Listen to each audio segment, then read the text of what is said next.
Hi, I'm Shay Oliver. Welcome to the Priority Paradigm. I'm sharing stories of amazing people who have made radical changes to their life for something more important. Today, I'm with Brad Cochrane from Seattle, Washington, and he's got a great story to tell. So without further ado, Brad, take it away. Well, good morning, Shay. It's so great to be here. So let me tell you a little bit about my background. I had a background in broadcast television, got to meet a lot of interesting people, had a lot of interesting adventures. Then I went into the corporate world working for a major software company, and I absolutely loved the job. I loved the people. I loved learning all the time. I loved the challenge. I loved the continuous work that I was doing and the big projects that I was doing. Well, the Great Recession happened, and eventually I was laid off. And so I knew that I had to take charge of my own life. But my number one goal was to get back into the corporate world just because I loved it so much. And after years of trying, I realized a couple of things. That yes, there is age discrimination, that younger people tend to not want to hire older people. Now, instead of it just being kind of like, oh, we don't like old people, I realized that it was really generational. I'm a baby boomer. And as a baby boomer, for me, because there were so many of us, it's all about developing relationships. And to me, developing relationships is success. With the Gen Xers who came after me, who became my new bosses, for them, it's about getting things done. It's about filling out the spreadsheet.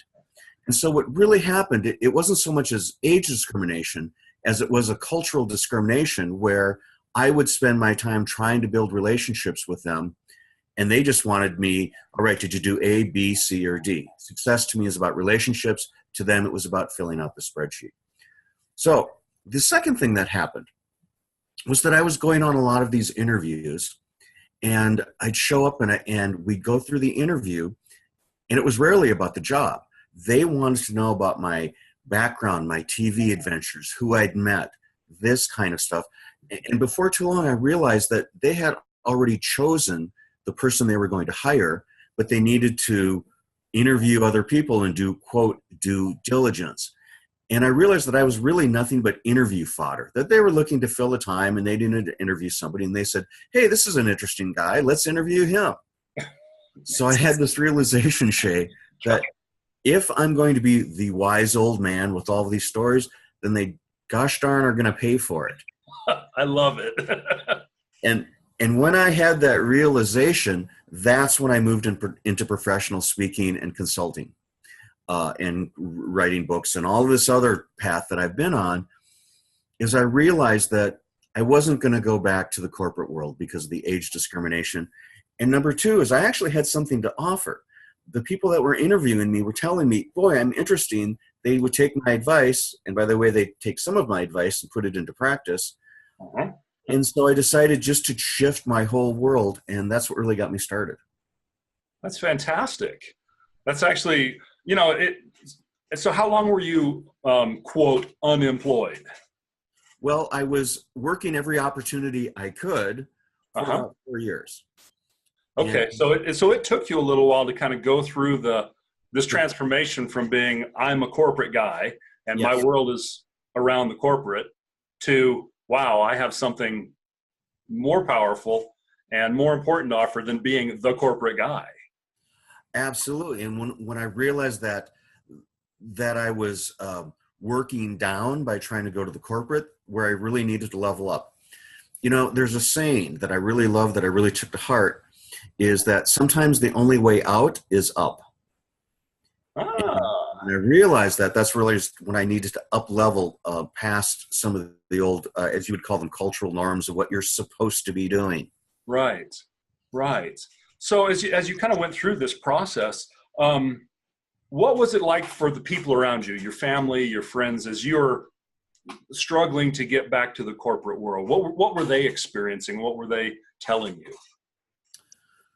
Well, it's interesting because, everybody expects you to do things in a certain way.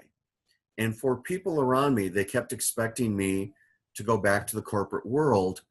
And they got very frustrated because it was like, why can't you just get a job? And it was like, okay, I'm trying to get a job and it's just not working. Right. So for them, it's been very difficult, but they've seen the other side as I've come through the other side, and now they're very impressed with it. Is it a lonely journey? Absolutely. Is it going into the wilderness for 40 days? Absolutely. But there's something on the other end of it.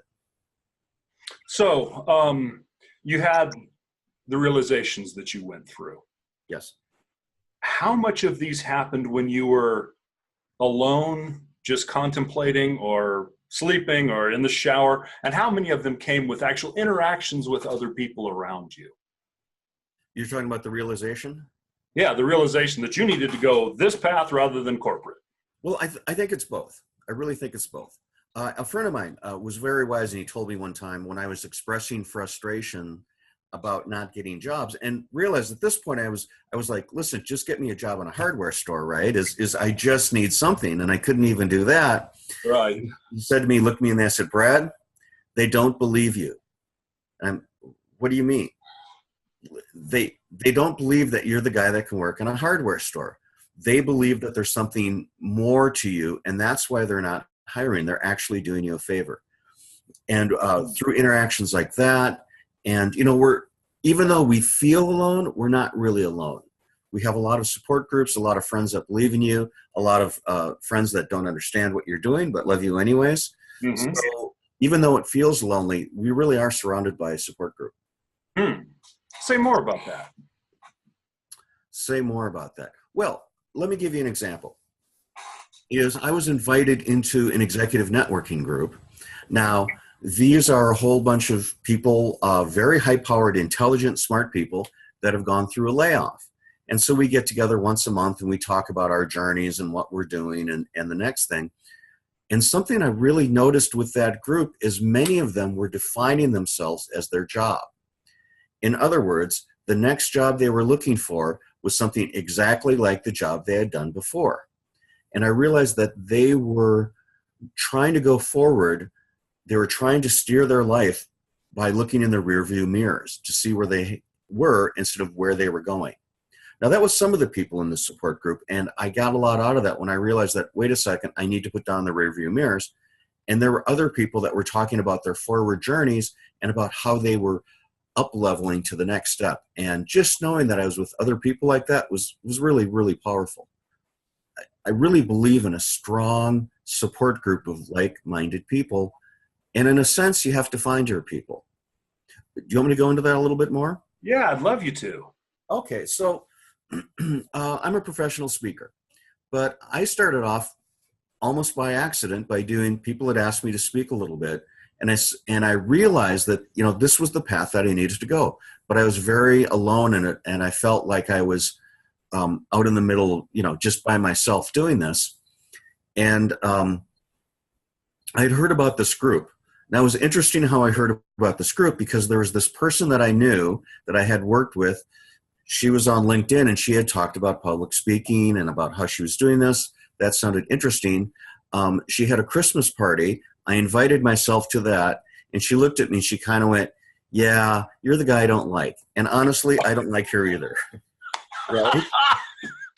And so I'm at this party and she's sort of, giving me a little bit of the stink eye. And I cut right to the chase, and I did the courage thing. And I said, okay, I'm going to go forth. And I said, listen, I know you don't want to talk to me, but you're doing the speaking thing. Can I talk to you about this? And she basically said in kind words, no way in heck am I ever going to talk to you again. In order to get rid of you, I'm going to talk about this different group. And that was the National Speaker Association. They were having a Christmas party the next week. I invited myself to that, drove to this dark neighborhood, no street lights. I knock on this door, and this door opens up, and this woman says, come on in. And it was the National Speakers Association, the local chapter, and I had found my people, and I've been with them ever since. The point here is you need to find your people wherever they are, and they might show up in the most unexpected place. That's actually a very cool story. I love that. So, out of curiosity, have you had any interactions with the woman who didn't like you since then? Or No, absolutely not. But that's okay because I got what I needed from her, from that relationship. Mm-hmm. Here's the thing: it's like we all think we should be friends with everybody and whatever, But you know what? It's okay just to realize that, we don't have an affinity for each other, but we can still help each other. Very nice. Very nice. Well, cool. So as you were working through this change, Yes. what did you find that was important to you before the change that isn't important after you've made this change? So I think what I found is well, let me put it this way. Let me talk about the stuff that I thought was important that wasn't. Okay. Perfect. There tends to be, like, right when you're laid off is like, oh my gosh, I've been out of work for a week and a half. I have to find a job by the end of the week. Well, it just doesn't work that way. It takes time. And so for me, it was about letting go of that impatience and doing the work, even though I wasn't seeing any outcome, and eventually things would come back to me. Now, I don't always have control about how they come back to me, but they do come back just by putting the effort out there. Mm-hmm. Can I talk a little bit about the mission statement? Yeah, absolutely. Okay, because this is so important. That I know that companies have mission statements and they tend to sound like a lot of corporate gobbledygook, and that's not what I'm talking about at all. I am talking about a personal mission statement. As Simon Sinek says, the why behind the what you do. In my executive networking group, people all talked about the what they did. They were supply chain managers, et cetera, but very few people talked about why they wanted to move on to the next step, and those people were successful. So I had thought about this, and I had written my own personal mission statement. My personal mission statement: to champion storytelling because of the way it can change how people think, feel, and act. I love it. So, right, and that was very important to me, and I'll tell you exactly why. Because I let go of having to take on every single client because I had taken on every single client. And I had worked on a project that, how do I put this kindly, went sideways. Nothing worked out. And again, it was some generational things. Mm-hmm. And I got through that, and I was just feeling like I was a complete failure, right? I was lost. I didn't know what I was doing. But I did the work, and something I did is I started cleaning up my office because there was nothing else for me to do. And I came across my mission statement. My mission statement: to champion storytelling because of the power to change how people think, feel, and act. 4 months later, I had my first book published. Whoa! Right?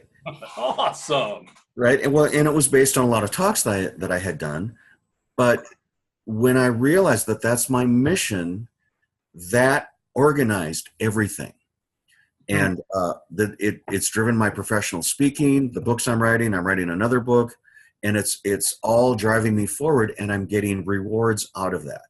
Now, before, what I had to let go of was this idea like, oh, I just need to throw everything on the wall and hope something sticks. That's what one of my best friends told me: throw everything at the wall, hope something sticks. Uh-huh. Well, if you do that, all you end up with are dirty walls. Uh-huh. And it was when I embraced one thing and cut everything else out that I really started to see some progress and success. Awesome. Very, very cool. So what's the name of your first book? Story First Marketing. Story First Marketing. Give us a little sense of what the book is about. Story First Marketing. Well, it actually comes from my time in the software marketing business, where we were trying to reach clients by saying, well, we have this software, it works this fast, it does this, and all we would do is we would hit them over the head with features. And then if they didn't want to buy, we'd say, wait a second, here's more features, buy from us. Said, no, wait, here's even more features, how come you're not buying from us? And I had this realization, it's because we were throwing things at them, we were triggering the left parts of their brain, and the left part of the brain, the logical part of the brain, is fantastic at sorting things, and most of the things it sorts out is no piles. And so I realized we had to reach people through storytelling first to trigger the aspirational brain. So that's what the book is about. It's about reversing marketing 180 degrees. So we start with stories, we connect with people first, and then all the details, all the benefits and features, those are just to back up our decisions. Very cool. Yeah. Can you give us an example of like a concrete example that you've seen? I'm a marketing guy at heart. Marketing and sales was where I spent a chunk of my career. Can you give us an example from your book of where a company went from trying to, feature sell to telling a story so that, that maybe we might all know? Well, okay, let me personalize this a little bit, because I know a lot of people that are watching are going through their own personal transitions. So let me bring it back to a woman that I knew, that we were in this networking group.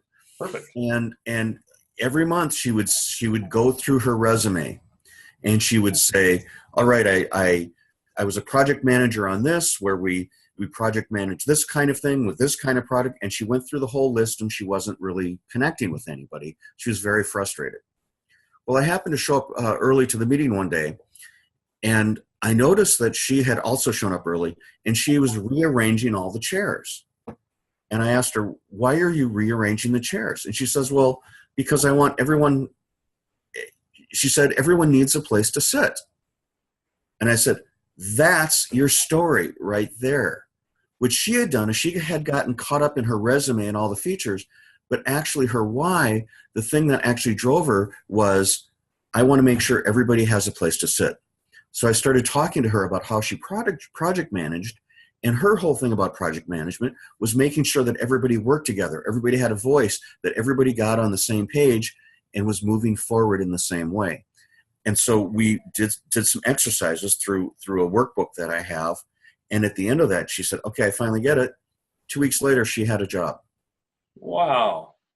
That is awesome. Yeah. So so you've got a mission statement. Yep. You love the stories. Love the stories. How do they relate for most people? When you look out at people and say, okay, I'm going to help somebody create a mission statement, how do their personal stories relate to their mission statement? How do their mission stories relate to their mission statement? Yeah, how do you help them, or how do you say, okay, you have a mission statement, your mission statement is the power of storytelling to get people to change how they okay, you misunderstood my mission statement. Okay. Storytelling. But let me repeat it to you again. My personal mission is to champion storytelling. Why? Because of its power to change how people think, feel, and ultimately act. So storytelling is a means to an end. Storytelling is the means change takes place. And so that's how I really get in at. I don't just tell people, hey, you should tell a good story. Which, by the way, personal peeve, there's a lot of storytellers out there that will say, I'm a storyteller. You need to tell a story. But nobody tells you how to tell stories. Nobody actually helps you find out what your personal stories are. So that's how I'm different. And that's what I do. And with this woman is I dug into her. I kept asking her questions until she was able to articulate her own story. And by the way, her story goes all the way back to not just rearranging chairs, but how she used to organize her dolls when she was a kid. And she would do like the Tea Party thing. And she made sure everybody, and meaning all of her dolls, had a place to sit at the tea party. Oh. Very interesting. So you head back to that stuff that really, takes you back to something that's really true that you've been doing, a pattern you've been doing your entire life. You find that pattern, you embrace that pattern, and that pattern will not only get you to the next place, but it will keep you going through all the tough times. Fascinating. That is a really cool perspective and a way to look at things. I like that. So as you went from Mr. Corporate out there in the corporate world. Excuse me, in the corporate world, we have to be non-gender specific. So I would say that would be Captain Corporate. Oh, Captain Corporate. Okay. Are you sure you're a baby boomer? I don't think you're old enough if you make statements like that. I'm just kidding. Sure. As you went from Captain Corporate to who you are today, what was the biggest obstacle that you faced in changing yourself to make that change? Oh, the biggest obstacle, I think, is the expectations of other people. This is really huge, and this can't be underestimated or overestimated. So look at it this way. I grew up in a fairly small town where everybody knew each other. After college, I went off and saw the world, lived in a different place, and I had gone through major changes. When I came back, everybody treated me as if I was the same person that I was in high school. Mm-hmm. That's a very tough thing to overcome. And I know more than one person feels that, oh, I can't do this because of what other people expect me to do. So coming from the corporate world, I had expectations of the way that I was, the way I should behave, Mm-hmm. looking in the rear view mirrors. And that was the biggest obstacle to overcome, is to realize that I had my own way to go and I had to define myself. What was the experience like in doing that, and how did that affect the people around you? The experience of doing that was very tough, because suddenly I made no sense to other people. You know, they were like, we expect you to be this way, and now you're acting this way. Mm-hmm. Let me give you an example. Say that when I was working on my book, is I would frequently have to go to the library Mm-hmm. and just sit there and think and work through some problems and do all of this stuff. And at the end of the day, the question always was, what did you do today? And if I said, well, I just sat there and I fiddled around on the computer, the response wasn't as good as, well, I sent out 15 emails. Mm-hmm. So because of the expectation, is I was finding myself sending out resumes and applications that my heart wasn't in, because I was expected to do that. Now we find this both in our family culture, but also in the government culture. Mm-hmm. I'm sure that some of you that have been laid off have gone through the process of getting unemployment checks, and to earn your unemployment checks, you have to send out a bunch of resumes for jobs that you know you'll never get. This is backwards thinking. And I wish there was a different way that we could measure success, so that each of us could get on the right path we need to get on. Oh, excellent. Excellent. Yeah, the unemployment thing and the unemployment experience is not a fun one. And I think it's counterproductive, actually. I really think it's counterproductive to make people jump through the hoops just to collect the data without doing any real work. Mm-hmm. Yeah, absolutely. So what were the things that helped you make that change to overcome that continuous looking in the rearview mirror, worried about what people around you thought, worried about, man, I'm going to go say, I sat in the library and pondered. What helped you make? When you say that, it even today it sounds weird. But I 100% relate. So I wrote a sci-fi novel a few years ago, and I approached it like an entrepreneur, and I actually had a spreadsheet with the goals for each week of how many words to write, blah blah blah.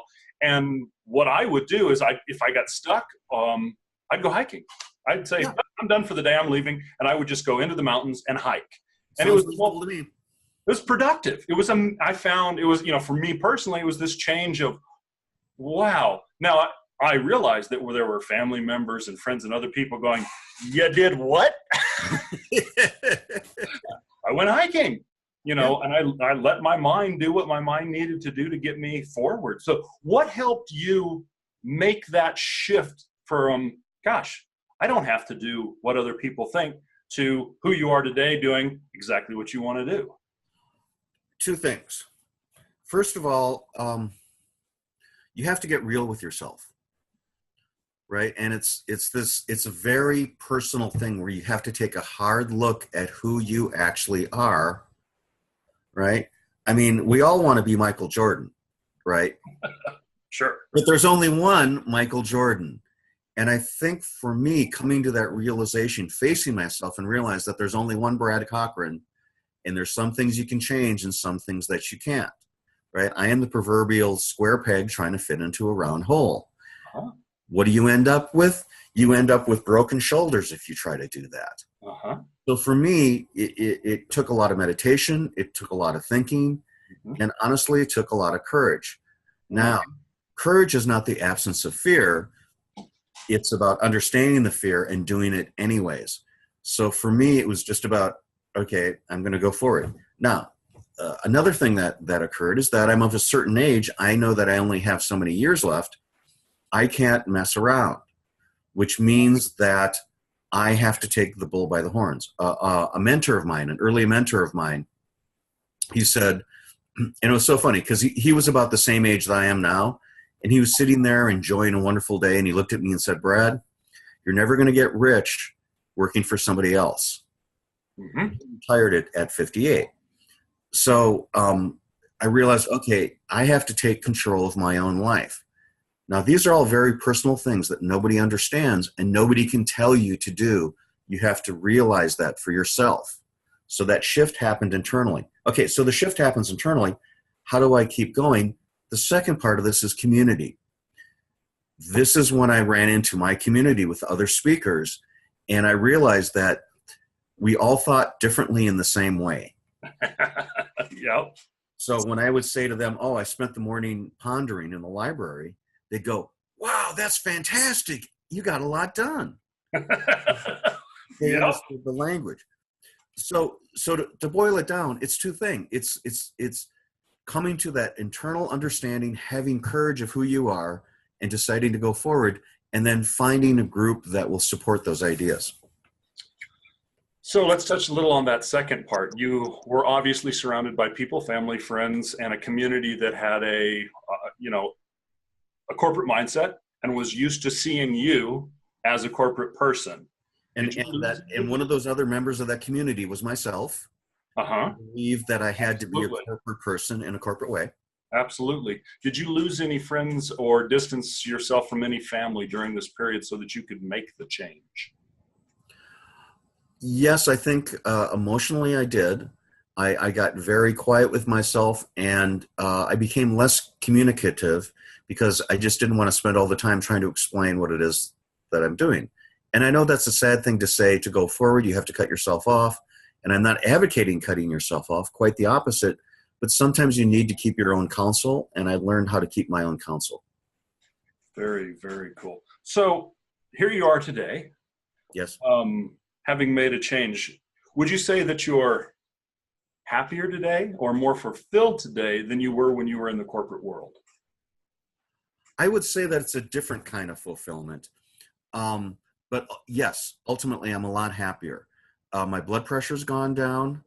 All right, so you can measure it. Anxiety. Yeah, I measured, and all of these things that used to stress me out don't stress me out. Now, part of that's acceptance, but a lot of it has to do with the environment that I'm in. Mm-hmm. So you asked me if things are different. Oh, I know what I was going to say. So I want to be clear here that I'm not one of these people that found myself in the corporate world that said, oh, I'm terribly unhappy. I'm going to go follow my bliss. Mm-hmm. And I'm going to change the world. And I'm going to do all this wonderful thing. And I made these huge sacrifices, and look, it all worked out. No, quite the opposite. I was perfectly happy in my corporate world. I was on a path. I was headed towards, my ultimate goals. I was feeling good. I was having a steady income. Everything was great. And then my world got shoved to the side. And my world got shoved to the side. That's when I had to pick myself up off the floor, Mm-hmm. figure out the right direction, which was not back to the corporate world, but head forward and climb the canyon walls until I got out of my canyon. Now, on the other side, am I following my bliss? Yeah. Am I making the world a better place? Yeah, but I didn't intend to start out doing that. It happened after the fact. Sure. And so the problem that I have with this whole follow your bliss idea is that people throw themselves into the bottom of the canyon and they go, well, this isn't very much fun. How do I follow my bliss out of this? And it doesn't work that way. You have to put in the hard work, the struggles, the setbacks, the climbing up until you find yourself on the other side of the canyon, but you're in a much, much better place than you were before. Very cool. Very cool. So now that you're in a much better place than you were before, let's take you today. Yes. What would you tell corporate you 15, 20 years ago? What would you want to tell him so that he could get through the change either easier or quicker, or would you even say anything? Well, there's a couple of things I would say. First of all, to the corporate me, who Mm-hmm. thought that I had made it and that everything was hunky-dory, is things change. There's a saying that I like, this too shall pass, which you tell yourself when things are going terribly, but you also need to tell yourself when things are going well. This too shall pass. One of the biggest mistakes I made in my corporate world is I didn't prepare myself for the possibility that I may no longer be in my corporate world. I didn't keep my contacts up. I didn't keep my learning up. I just was coasting. And it gave me a bad start when I had to rebuild because I had no foundation. I had to start from scratch. The second thing was, for me, the realization. For years I was saying my number one goal is to get back with the company I got laid off from. My number one goal is to do that. Well, that didn't happen. The job that I had that I was laid off from, when they got funding for the job again, they reopened the job, they wouldn't even give me the courtesy of an interview because they had decided that they wanted a younger person. Oh, That was, yes, right? oh, man. That was really, and today it hurts, that was a really tough truth. But until you're prepared to face those hard truths, that, you know what, they're not going to call you up and say, we made a mistake, you can have your job back and we're going to send a limousine for you. That only happened with Steve Jobs, right? You know, that hard realization is what got me going in the right direction, that I couldn't go back. So I would tell my corporate self, you know what, if the change happens, you're not going to be able to go back. You just have to find something else to do. Very cool. Very, very cool. Am I getting specific enough for you, Shay? Absolutely.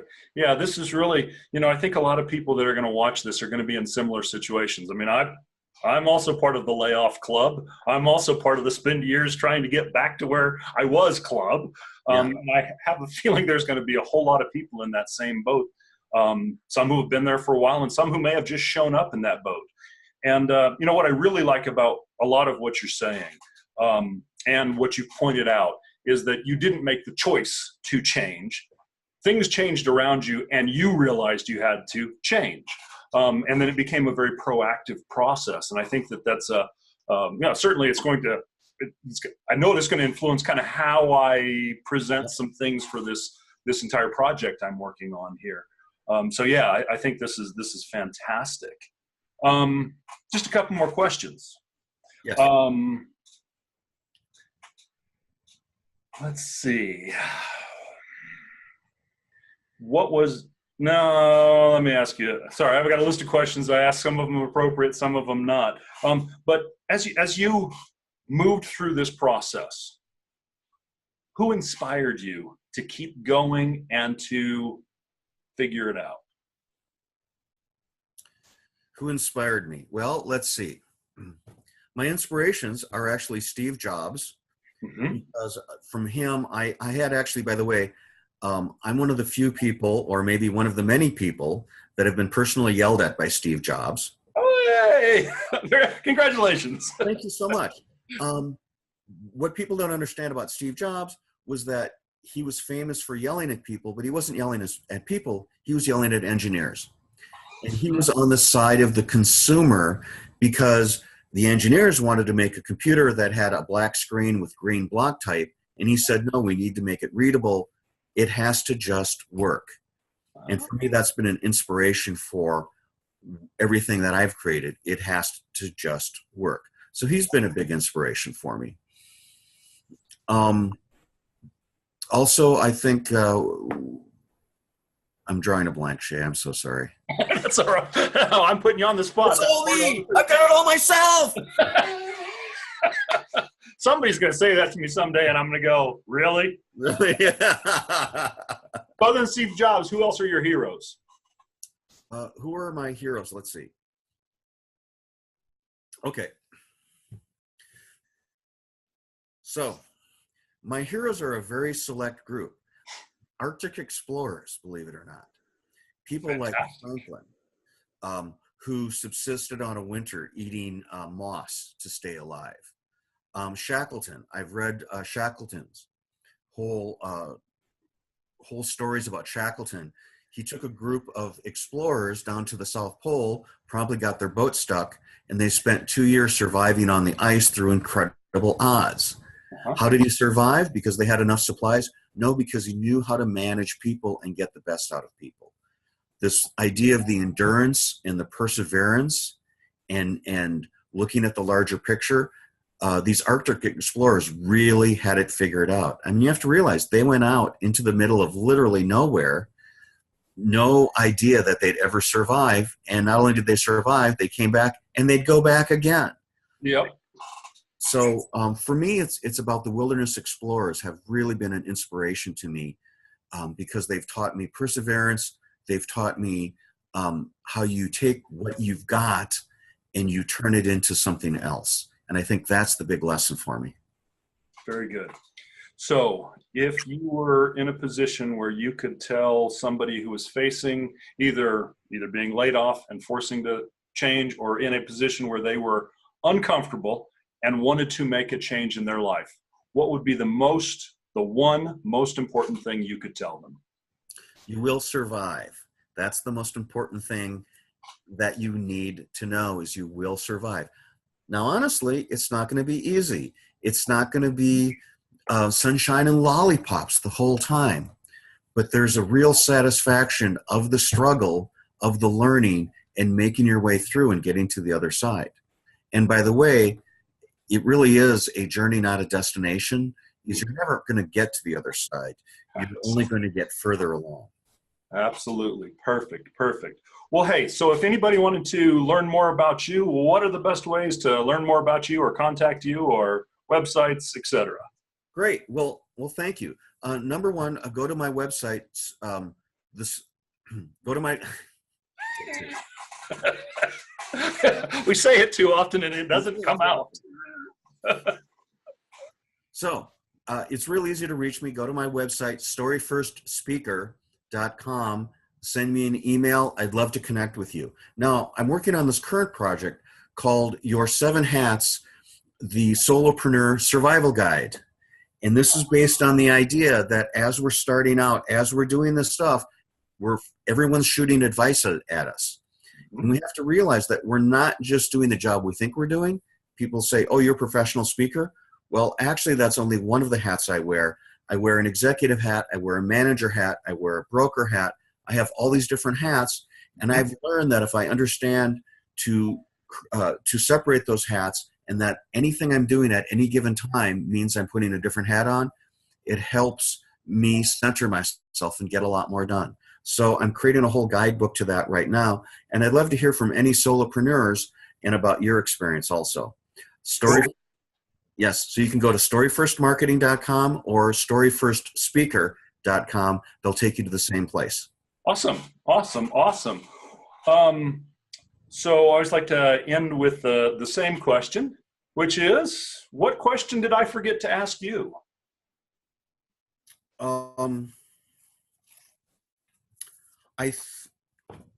Honestly, I think that I've covered it all. I really have. Let me think about this a second. Yeah, this often takes people a little by surprise, but I knew it was coming, and it still takes me by surprise. Well, it's people, we all do the same thing. We get ready for these things by playing it in our brain before it happens. And well, if I could leave everybody with a little bit of advice. Perfect. Number one, you have to have courage. Yes, it's fearful, but go ahead and do it anyways. Number two, you can't do it all at once. You're going to get all kinds of advice, but just pick one thing, concentrate on one thing, do it well, master that, and then move on to the next step. And number three is, ultimately, there is a pot of gold at the end of the rainbow.